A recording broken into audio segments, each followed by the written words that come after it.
Zamislite mladu djevojku, jedva 14-godišnjakinju, kako se probija kroz hladno veljačko blato 1858. godine prema zaboravljenoj špilji uz rijeku Gave u Lurdu u Francuskoj. Bernardica Subiru, krhka i siromašna, nosi vrč vode za svoju obitelj. Nije ni slutila da će se u toj stjenovitoj udubini njoj ukazati bezgrešna djevica Marija 18 puta, objavljujući se kao bezgrešno začeće.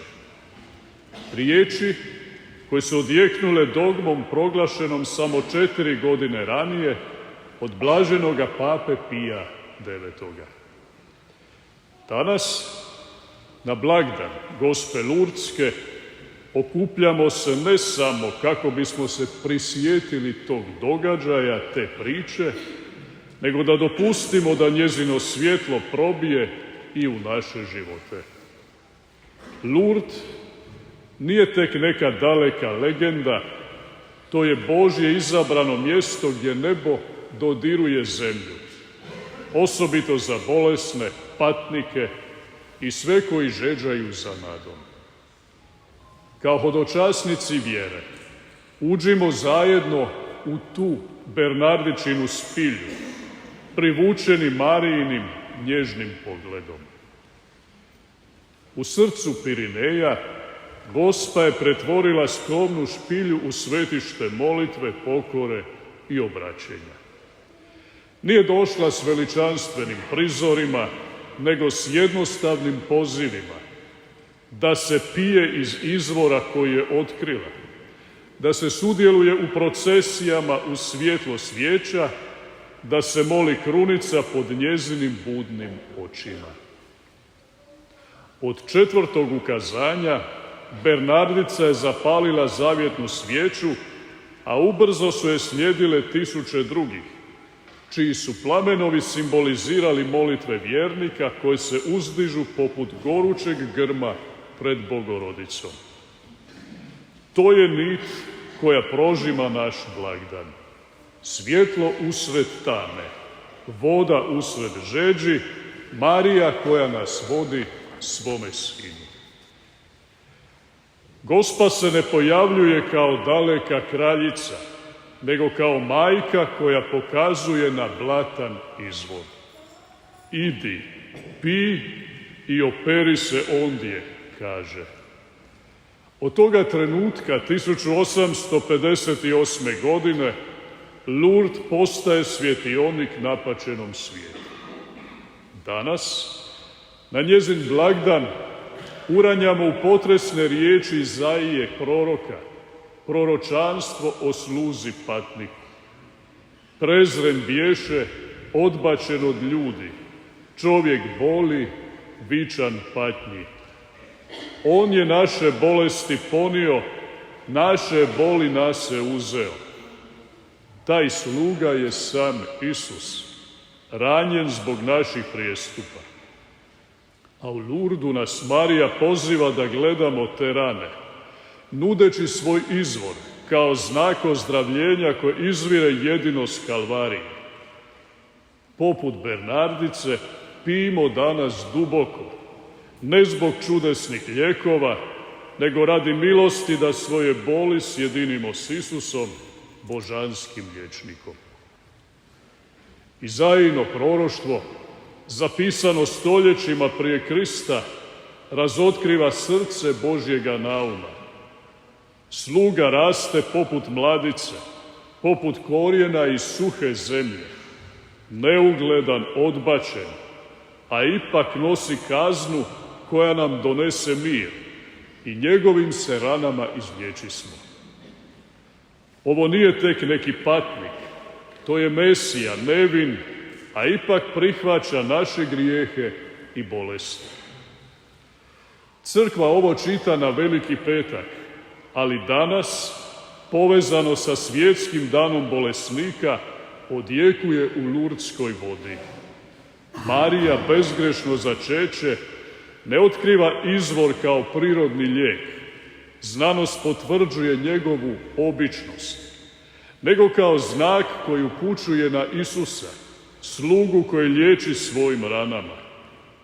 Dok se hodočasnici uranjaju, odjekuje Izaija: naše slabosti na njemu, njegova cjelovitost na nama. Sveci koji su razmatrali ozdravljenje tijela i duše, rasvjetljuju ovo tajstvo vlastitim životnim iskustvom. Sjetimo se svete Terezije Avilske, naučiteljice crkve koja opisuje put duše k Bogu usred kušnji. Poznavala je tjelesnu krhkost, migrene i srčane tegobe, ali je naglašavala da ozdravljenje započinje iznutra. U svojim spisima Terezija hvali snažan, praktičan, zdravi razum koji prožima mističan život, potičući na poniznost, poslušnost i ljubav kao lijekove za duhovne bolesti. Poput Izaijina sluge uči nas da moramo ući u dubine dvorca gdje prebiva Isus, kako bismo pronašli pravu obnovu. U Lurdu bi Terezija u izvoru vidjela ulaz u taj dvorac, oprati oholost, korijen duhovne bolesti i napredovati kroz odaje molitve do sjedinjenja s ranjenim Isusom. Tu je i sveta Katarina Sijenska, žarka naučiteljica i mističarka, čija su pisma prožeta revnoću za ozdravljenje duše. Pišući usred kuge i crkvenih raskola, dopisivala se s patnicima, potičući ih da prinose svoje boli za crkvu. Katarina je živjela ljubav sluge patnika, njegujući zaraženo kugom u sijeni, ljubeći njihove rane kao Isusove. Bolest nije smatrala prokletstvom, nego pozivom. Molila je patnike da sjedine svoje kušnje s Kalvarijom, rađajući duhovna ozdravljenja, obraćenja, mir, pa čak i tjelesno olakšanje po vjeri. Sveci pletu istu Izaijinu nit. Ozdravljenje ne znači uklanjanje boli, nego njezinu preobrazbu. Sada to prenesimo u naše živote. U našem užurbanom svijetu Izaijin sluga gleda nas iz bolničkih kreveta, dijagnoza raka, duševnih borbi i samoće. Roditelj koji se bori s kroničnim umorom, starac koji tone u magli zaborava, mladić ili djevojka zarobljeni tjeskobom. Oni su vični patnji, ali mogu biti nositelji Isusova svjetla. Lurd nije za elitu, on je za tebe. Sjeti se hodočasnika koji se kupa, ne izliječen izvana, nego iznutra oslobođen da oprosti izdajniku. Ili njegovatelja, iscrpljenog koji nalazi snagu moleći krunicu uz bolesnički krevet, poput Bernardice. Sveta Terezija nas podsjeća i u suhoj zemlji boli niče milost. Katarina nas poziva da ljubimo rane. Volontiraj među bolesnicima. Slušaj bez potrebe da sve popraviš. Naša kultura odbacuje slabe, tražeći brza rješenja. Ali Izaija snažno poručuje: on je ponio naše boli. U Lurdu tisuće u invalidskim kolicima sudjeluju u procesijama sa svijećama, plamenovima koji prkose tanu. Poziv je to i tebi.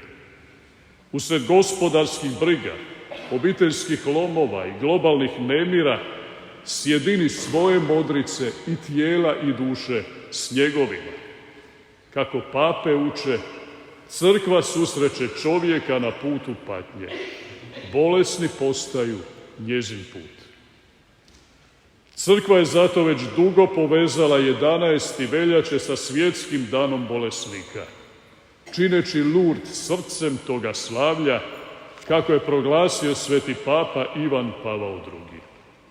Ovdje bolesni nisu na rubu, nego u središtu, odzvanjajući Kristove riječi: bio sam bolestan i pohodili ste me.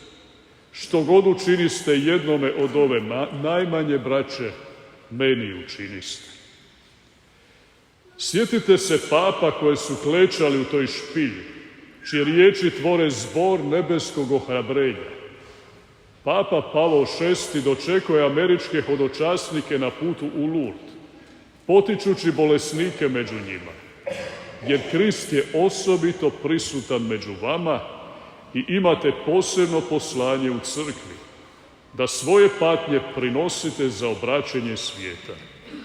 Molio je za mir, za crkvu i za one kojima je potrebno duhovno ozdravljenje od grijeha, sumnje, tjeskobe. Papa Benedikt XVI probudio je ovo tajstvo tijekom svoga posjeta 2008. godine. Na procesiji sa svijećama divio se kako se Marija sjedinjuje s Bernardicom u molitvi krunice, potvrđujući njezin duboko bogocentrični karakter. Kada je molimo, rekao je, Marija nam nudi svoje srce i svoj pogled kako bismo promatrali život njezina sina.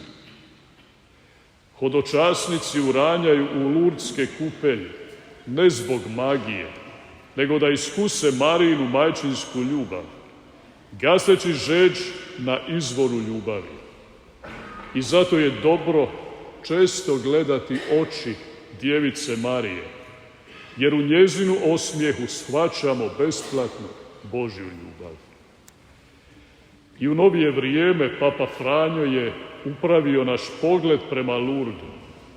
U poruci za svjetski dan bolesnika nazvao ga je proročkom poukom za naše moderno doba.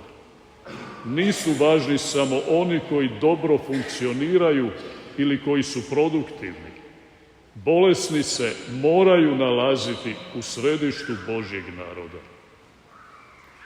Ovi papinski glasovi slikovito izražavaju bezvremensku istinu kroz priče koje dotiču naša srca. Prisjetimo se mnoštva koji poput Bernardice dolaze umorni, jedni u invalidskim kolicima, drugi noseći nevidljive rane tuge ili ovisnosti. Jedan hodočasnik uranja u izvor, ne tjelesno izlijeđen, ali duhovno obnovljen, prinoseći svoje boli za obraćenje nepoznatoga. Drugi se pridružuje procesiji sa svijećama, čiji plamenovi plešu poput zvijezda, moleći krunicu dok se Marija pridružuje u slavljenju Boga. Tko od nas nije osjetio hladnoću špilje, gubitak posla, obiteljske napetosti, kroničnu bolest, a ipak Marijin uspjeh poput izvora koje je otkrila i dalje teče. Tko vjeruje u mene, iz njegove će nutrine poteći rijeke, iz moje će nutrine poteći rijeke žive vode. Podsjetit će nas u Ivanovom evanđelju. I sada dopustimo da ovaj blagdan promijeni naš svakodnevni hod. U našem svijetu brze produktivnosti i skrivene patnje, Lourdes izaziva kulturu smrti koja odbacuje slabe. Vi, zdravi volonter koji nosi susjeda na misu, vi roditelji koji u ponoć tješite bolesno dijete, vi koji u tišini podnosite bol, vi ste danas lurdski hodočasnici. I koje ćemo na kraju konkretne korake poduzeti? Učinimo danas duhovno hodočašće u Lourdes. Kleknimo pred lik Gospe, zapalimo svijeću, izmolimo 1/10 krunice za bolesnike u vašoj župi. Napij se izvora duha. Ovaj tjedan pred likom Gospe Lurdske izmoli proroka Izaiju. Prinesi jednu svoju patnju, glavobolju, brigu ili žalost, tiho šapćući. Njegovim ranama mi smo ozdravljeni. Neka te Marijine riječi iznova obnove. Molite krunicu svakodnevno. dopuštajući da vas Marijin pogled vodi Isusu. U obiteljima, na radnim mjestima, u bolnicama budite svjetlo baklje, osvjetljujući tamu nadom. Prinosite svoje patnje za slušatelje evanđelja diljem svijeta, za mir za kojim naš svijet žudi. Djelujmo praktično. Posjetimo ovog tjedna nekog nemoćnog u njihovim domovima. Volontirajmo u našem zdravstvenom pastoralu ili jednostavno poslušajmo neizrecivu bol prijatelja koji trpi. Skrbimo za ranjive kako Krist zapovijeda, prepoznajući ga u svakom dijenju uz bolesnički krevet. Sjedinimo svoje kušnje s Marijom. Pri svakom liječničkom pregledu ili neprospavanoj noći šapnimo: što god vam rekne, učinite, uzdajući se u njezin izvor ljubavi. I na ovaj svjetski dan bolesnika podsjetimo se i na post za one koje društvo odbacuje. Baš mali da poput Bernardičina umnaža milosti. Lurd nas poziva iz špilje. Uđimo u izvanrednu blizinu neba i zemlje. Marija, zdravlje bolesti, smiješi nam se, a njezina živa voda liječi tijelo i dušu. Ustanimo nakon ove mise obnovljeni, s upaljenim bakljama, koračajući kao jedan narod zajedno s patnicima prema Kristu. Neka Gospa Lurdska zagovara sve nas. I za kraj, o Marijo bezgrešna koja si se u Lurdu ukazala Bernardici, isprosi nam milosti koje tražimo, ozdravljenje bolesnima, snagu njegovateljima, obraćenje grešnicima, privedi nas svome Sinu, božanskom liječniku.